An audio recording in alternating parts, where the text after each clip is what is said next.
Ito na yung nahuli ko mga kapobre. Oh. Yung pusit ko, ano? Yan yung pusit, oh. Baka makaabot yan ng mga 4 na kilo. Tapos yung tulingan ko, ito, na 20 ito. 20 kilos.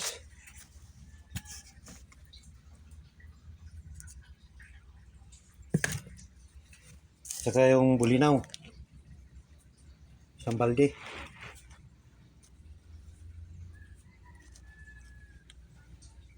Ito yung nahuli ko kanina. Bibinta ko pa ito.